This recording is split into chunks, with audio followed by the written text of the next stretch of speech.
Hello everyone, money roots के YouTube channel पे आप सभी का स्वागत है। अगर आप अपने लिए एक best mutual fund scheme select करना चाहते हैं तो आज की इस वीडियो को बिल्कुल भी स्किप मत करना, क्योंकि आज मैं इस वीडियो में ऐसी चीजें बताऊंगा जो कि बहुत सारे लोग लिटरली ब्लंडर कर रहे हैं, जिसकी वजह से जितना ज्यादा प्रॉफिट बना सकते थे उतना नहीं बना पाते और रिस्क ज्यादा ले जाते हैं। तो स्टार्ट करते हैं इस वीडियो को।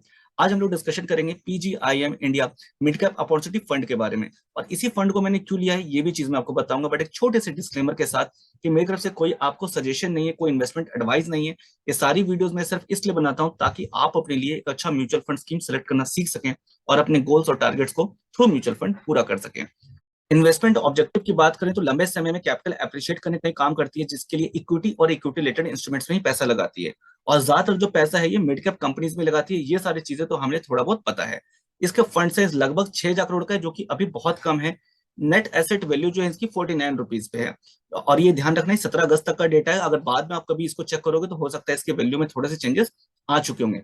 अब मैंने इसी फंड को क्यों चूज किया ये मैं आपको बता देता हूँ, क्योंकि बहुत सारे लोग इस फंड में आज की डेट में इसके यूनिट्स को खरीदना चाहते हैं। रीजन क्योंकि ये 21% का सीएजीआर ग्रोथ शो कर रही है लास्ट 5 इयर्स में। अभी तो बहुत ही इंप्रेसिव है, देखकर बहुत अच्छा लगता है कि जाकर के ले लेना चाहिए इसको। बिल्कुल ये अच्छी बात है, बट क्या कोई रिस्क भी है इसमें? वो सारी चीजें मैं आपको बताऊंगा। और एक छोटा सा सवाल जो मैं हर वीडियो में रखता हूँ कि ये 5 साल पहले का था, इनका ये डेटा 5 साल पहले इन्होंने ये परफॉर्म किया है, मतलब लास्ट 5 साल से परफॉर्म करते आ रही है। पर हम तो आज इन्वेस्ट करेंगे। अगर हम आज इन्वेस्ट करते हैं तो क्या अगले 5 साल भी इसी तरीके से परफॉर्म करेगी? इस बात की कितनी पॉसिबिलिटी है और क्या इसमें बहुत बड़ा रिस्क है, बहुत बड़ा ब्लेंडर हो सकता है जिससे हमें बचना चाहिए? वो सारी चीजें शॉर्ट में आपको बताऊंगा। तो चलो शुरू करते हैं सबसे पहले इसके एसेट अंडर मैनेजमेंट से ही, कि ये जो पैसा है 6,000 करोड़ वो किस किस कंपनीज में लगा हुआ है। टॉप 11 कंपनीज के मैंने नाम यहाँ पे लिखे हैं। जैसे एबीबी इंडिया जिसमें 4.44% है, टिमकेन इंडिया 4.1% जितना भी इनका होल्डिंग्स है वो इसमें डला हुआ है। टीवीएस मोटर का आप देखोगे तो 4% लगभग पैसा इसमें लगा हुआ है। फिर उसके बाद एचडीएफसी बैंक है, दालमिया भारत है, और इस तरीके से सारी कंपनियों के नाम लिखे हुए हैं। ये सारे आपको देखने क्यों चाहिए, मैं क्यों देखता हूँ आपको बताता हूँ। क्योंकि भाई कहीं ना कहीं अगर मैं इसकी यूनिट्स को बाय कर रहा हूँ तो मेरा पैसा इन्हीं सब कंपनियों में लग रहा है। तो मुझे ये देखना होता है कि अगर आने वाले वक्त में इस तरह की कंपनियों में अगर ग्रोथ हो सकती है, ये कंपनी आगे बढ़ेगी, तो जाहिर सी बात है इसकी यूनिट्स का प्राइस भी जो एनएवी है वो भी बढ़ेगा और मेरे को प्रॉफिट आएगा। तो इसलिए मैं एक बस देख लेता हूँ इसको। आप भी चाहें तो आप भी देख सकते हैं, बाकी मर्जी आपकी है। बट इससे भी जो ज्यादा जरूरी है, जो पर्सनली मैं आपको सजेस्ट करता हूँ देखना चाहिए, वो है फंड मैनेजर कौन है, उन्हें कितना एक्सपीरियंस है और इस फंड को वो कब से मैनेज कर रहे हैं। जो पर्सनली मुझे कभी ये मिस नहीं करता। जैसे इस फंड को कौन मैनेज कर रहे हैं, मिस्टर अनिरुद्धा जी, जिन्हें लगभग 20 सालों का एक्सपीरियंस है और इस फंड को वो लास्ट 4 सालों से ज्यादा से ये मैनेज कर रहे हैं। और दूसरे इसके fund manager mister Vivek Sharma ji, जिन्हें 15 सालों का एक्सपीरियंस है, ये भी बहुत अच्छा है। बट यहाँ पे देखने वाली बात क्या है कि ये इसने जून 2021 से ये मैनेज कर रहे हैं, मतलब लगभग इन्हें सिर्फ 1 साल हुआ है। तो यहाँ पे ध्यान देने वाली बात क्या है कि लास्ट 5 ईयर में जो 21% का लगभग ये जो सीएजीआर ग्रोथ दिखाया है, वो मिस्टर विवेक शर्मा जी ने नहीं दिखाई है। उस टाइम किसी और फंड को मैनेज कर रहे होंगे। अभी जो लास्ट 4 साल से ज्यादा से जो मैनेज कर रहे थे वो कौन थे? वो अनिरुद्धा जी थे। तो इस चीज पे आपको हमेशा ध्यान रखना है। और एक छोटा सा एक बोनस टिप भी आपको दे देता हूँ कि कल को मान लो पीजीआईएम को नया एनएफओ लॉन्च करती है और अगर उस फंड को भी मिस्टर अनुराधा जी मैनेज कर रहे होते हैं, तो कहीं ना कहीं एक रहता है ना कि पास्ट एक्सपीरियंस में अगर किसी ने बहुत सारे फंड्स को मैनेज किया और अच्छा परफॉर्म किया, तो एक उम्मीद है कि वो नए जो एनएफओ आ रहा है उसको भी अच्छा मैनेज करेंगे। तो हम वहां पे बहुत ही कम रेट में उसका जो वो यूनिट है हम उसको बाय कर सकते हैं। तो ये हमेशा आपको ध्यान रखना चाहिए। इसी वजह से मैं फंड मैनेजर कौन है इसको मैं बहुत ध्यान से देखता हूँ, ताकि मेरे को आगे भी अगर आज से 1 साल बाद, 6 महीने बाद, 2 साल बाद कोई फर्दर इन्वेस्टमेंट करना चाहूंगा अभी किसी नए फंड में जो पहली बार लॉन्च हुआ है, तो उसमें भी मेरे को थोड़ी बहुत हेल्प मिल जाएगी। चलो अब आगे देखते हैं, इनके रिटर्न्स की बात करते हैं, और जिसमें आपको सबसे बड़ी लर्निंग मिलने वाली है आज के इस वीडियो में। तो अब ये जो स्लाइड है, अभी 2-3 स्लाइड जो चलेंगे, इसको बिल्कुल भी मिस मत करना।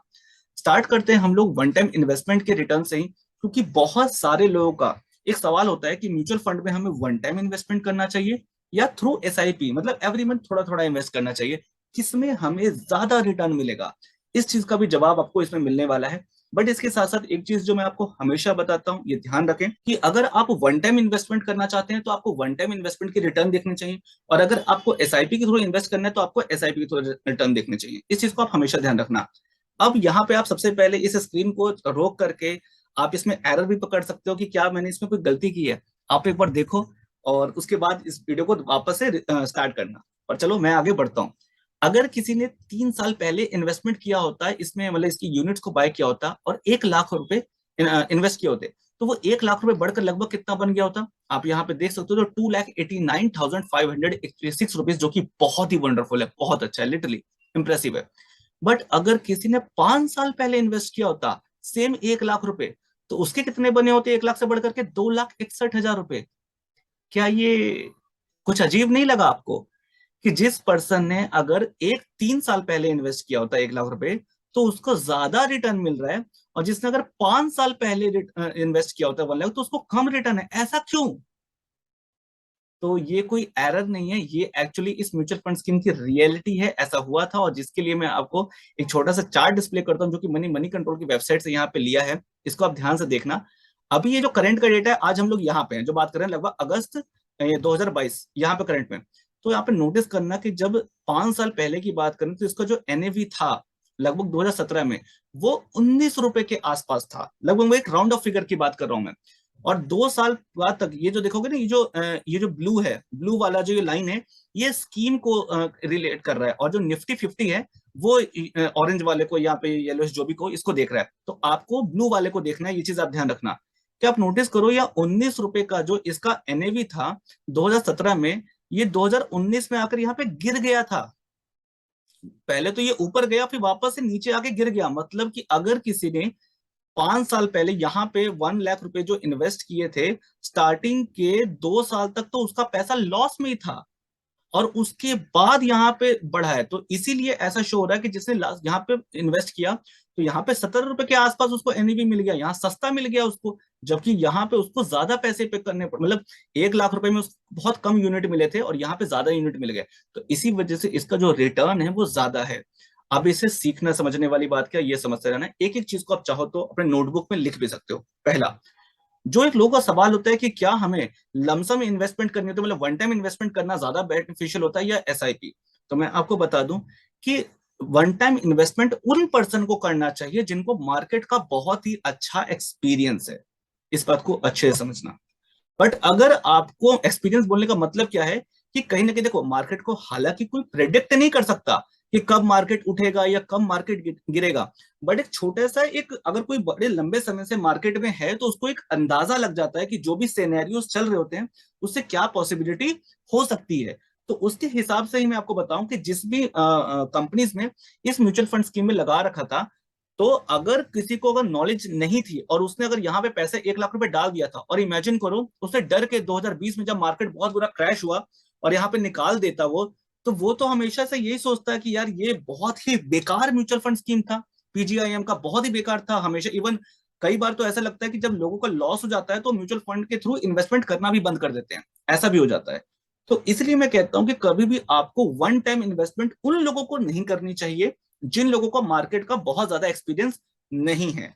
और अगर वो कर भी रहे हैं, तो उन्हें बहुत लंबे समय के लिए, मतलब 5 साल 10 साल के लिए होल्ड रख करने की क्षमता होनी चाहिए। ठीक है। अब दूसरी चीज, कि मान लो यहाँ पे जिस पर्सन ने इस जगह पे इन्वेस्ट किया होता, मतलब 3 साल पहले, या यहाँ पे इन्वेस्ट किया होता, तो उसको तो बहुत अच्छा रिटर्न मिलता। तो यहाँ पे क्या दो पर्सन नहीं बन गए? पहला पर्सन जो बोल रहा है कि नहीं ये बहुत बेकार है, और दूसरा पर्सन जो बोल रहा है कि नहीं भाई मेरे लिए तो बहुत अच्छा रिटर्न दिया। तो एक्चुअल में डिपेंड इस चीज पर नहीं कर रहा था कि आप कितने अच्छे इन्वेस्टर हो, या आपके पास पैसे कम थे ज्यादा थे, नहीं। बस आपकी टाइमिंग पे डिपेंड कर रहा था कि जिस टाइम पे किसी ने इन्वेस्ट किया उसको ज्यादा रिटर्न आ गया। तो ये वन टाइम इन्वेस्टमेंट की बात कर रहा हूँ। बट अगर आपको, या मैं अपनी भी बात करता हूँ, मुझे भाई मार्केट को टाइम करना नहीं आता है, अगर आप भी मेरे जैसे हो कि मार्केट को आप टाइम करना नहीं जानते हो, कि कब इन्वेस्ट करेंगे तो अचानक से वो बढ़ना शुरू हो जाएगा, या कब इन्वेस्ट करेंगे तो गिर सकता है, अगर ये हमें टाइम करना नहीं आता, तो हमारे जैसे लोगों को, मेरे आपके जैसे लोगों को एसआईपी के थ्रू इन्वेस्ट करना चाहिए। और जिसके रिटर्न भी मैं आपको शो कर देता हूँ कि अगर इसी म्यूचुअल फंड स्कीम में अगर किसी ने 3 साल पहले भी 5,000 रुपए पर मंथ से इन्वेस्टमेंट करनी शुरू की होती, तो अभी तक उसका टोटल इन्वेस्टमेंट अमाउंट 1,80,000 रुपए हो गया होता, और वो बढ़ करके 3,26,000 रुपए का रिटर्न अभी तक जनरेट होता है, जो कि लिटरली बहुत अच्छा लगा मुझे। इवन लास्ट 5 साल पहले भी अगर किसी ने 5,000 इन्वेस्ट करना शुरू किया होता, तो अभी तक वो 3 लाख रुपए इन्वेस्ट कर चुका होता, जो कि बढ़ करके 6,34,000 हो चुका होता। तो अगर आप रिटर्न की बात करोगे इन टर्म्स ऑफ परसेंटेज, तो आप देखोगे कि जिसने 5 साल पहले शुरू किया था उसके पास ज्यादा पैसा बना है। क्यों? क्योंकि उसने वन टाइम पैसा डाल के छोड़ नहीं दिया, उसने थोड़ा थोड़ा पैसा डालता रहा। इससे फायदा क्या हुआ, मैं वापस से पीछे स्लाइड पे लेके चलता हूं और आपको दिखाता हूं कि अगर जिसने वन टाइम इन्वेस्टमेंट किया उसने तो कर दिया, बट जिसने थ्रू एसआईपी किया, मतलब एवरी मंथ थोड़ा थोड़ा, तो वो हर मंथ जब थोड़ा थोड़ा यहाँ इन्वेस्ट कर रहा है ना, तो जब ये इसके जब यूनिट्स का प्राइस अब गिरा, वो तब भी थोड़ा थोड़ा पैसा डालता रहा, तो उसको एक यूनिट सस्ते में मिल गया। यहाँ पे उसे काफी सस्ते में मिल गया। मैं जानता हूं कि देखो अभी यहाँ पे भी वो इन्वेस्टमेंट कर रहा है, मैं जानता हूँ, पर लेकिन आप सोचो इतना सस्ते में मिला है ना, जिसकी वजह से इस जगह पे जो रिटर्न जनरेट हुआ है ना, वो बहुत ज्यादा उसको दिख रहा है। तो इस चीज से आपको मैं क्यों बोल रहा था कि आज के वीडियो बिल्कुल भी स्किप मत करना, क्योंकि एक चीज क्लियर हो गई होगी कि अगर आपको बहुत ज्यादा एक्सपीरियंस नहीं है या मार्केट को टाइम करना नहीं आता है, तो आपको एसआईपी के थ्रू सिस्टमैटिक इन्वेस्टमेंट ही करना चाहिए, एवरी मंथ थोड़ा थोड़ा, ना कि वन टाइम में पैसा डाल देना चाहिए कहीं भी। क्योंकि यार देखो, ज्यादा नॉलेज नहीं है तो फिर मैं तो ये कहूंगा वन टाइम मत ही डालो, क्योंकि आप इसी म्यूचुअल फंड स्कीम में आप नोटिस करोगे 1% के लिए बहुत अच्छा रहा, 1% के लिए बहुत खराब रहा वन टाइम इन्वेस्टमेंट में। बट इन एसआईपी, अगर किसी ने एसआईपी के थ्रू इन्वेस्ट किया, चाहे 3 साल पहले या 5 साल पहले, दोनों का ही प्रॉफिट आया है, बहुत अच्छा प्रॉफिट आया है। तो आपको साफ साफ ये शो हो रहा होगा। अब एक लास्ट चीज जो मैं आज की वीडियो में बताना चाहता हूँ, जो मैं हर बार वीडियो में बताता हूँ, कि अभी तक ये रिटर्न आया, ये तो चलो अच्छी बात है, बट क्या आगे भी ये रिटर्न जनरेट कर पाएगा, इस चीज को हम कैसे देख सकते हैं? तो मैं हमेशा जो मैं इस बात को बताता हूँ कि 3 पैरामीटर, पहला स्टैंडर्ड डेविएशन, दूसरा बीटा, और तीसरा शार्पे रेशियो, जो मैं हमेशा देखता ही हूँ और मैं आपको शेयर भी करता हूँ इस तीनों चीजों को। आज इसका लाइव सबूत मैं आपको दे रहा हूँ कि ज्यादातर, अभी मैं पहले इसकी डेफिनेशन थोड़ी सी आपको बता देता हूँ, अगर आप मेरी वीडियो पहली बार देख रहे हो तो, कि स्टैंडर्ड डेविएशन और बीटा ये वॉलेटिलिटी को शो करता है। आसान भाषा में समझना, वॉलेटिलिटी मतलब उतार चढ़ाव को, ये जो ऊपर नीचे होता है ना, इसकी यूनिट्स के प्राइस कभी ज्यादा ऊंचे कभी नीचे, ये सब चलते रहते हैं, वॉलेटिलिटी को शो करता है। और ये जो शार्पे रेशियो है, ये शो करता है रिस्क एडजस्टेड रिटर्न को, कि जो इसका फंड मैनेजर है वो जितना भी रिस्क ले रहा है उसके रिस्पेक्ट में कितना रिटर्न जनरेट कर रहा है। तो यहाँ पे जो हमने डेटा लिखा हुआ है कि जो इसी जो मिड कैप कैटेगरी के और भी जो म्यूचुअल फंड स्कीम है, उनका एवरेज स्टैंडर्ड डेविएशन कितना है, एवरेज बीटा कितना है, और एवरेज शार्पर रेशियो कितना है। तो हमें कैसे देखा जाएगा कौन सा अच्छा और कौन सा बुरा है? तो देखना ऐसा कैसे होता है कि एवरेज से आपका स्टैंडर्ड डेविएशन कम होना चाहिए तो बेटर होगा, बीटा भी एवरेज से कम होना चाहिए तो बेटर होगा, और शार्पे रेशियो ज्यादा होना चाहिए तो बेटर होगा। तो शार्पे रेशियो तो हमारा ज्यादा है, वो तो अच्छी बात है, पर आप देखोगे कि स्टैंडर्ड डेविएशन और बीटा ये कम नहीं है एवरेज से, ये ज्यादा है, आप देखोगे। इसीलिए मैंने इसको रेड में कर दिया है, तो ये अच्छा नहीं है, ज्यादा वॉलेटाइल है।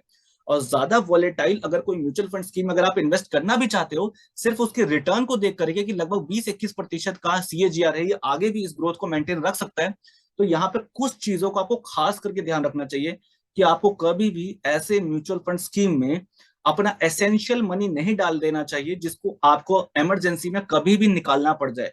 क्योंकि अभी हमने देखा कि 5 साल पहले अगर किसी ने जिसने इन्वेस्ट किया था, मान लो कि उसको इमरजेंसी में जब ये मार्केट गिरा था, या 2019 के टाइम पे जब ये म्यूचुअल फंड्स के नीचे था, या 2020 के टाइम पे जब कोरोना वायरस आया था, जब गिरा था ये, इस वक्त निकालना पड़ जाता, तो सोचो उसको कितना बुरा लॉस होता। और अगर वो सिर्फ 1 साल और रुक जाता तो उसे कितना तगड़ा प्रॉफिट आ जाता।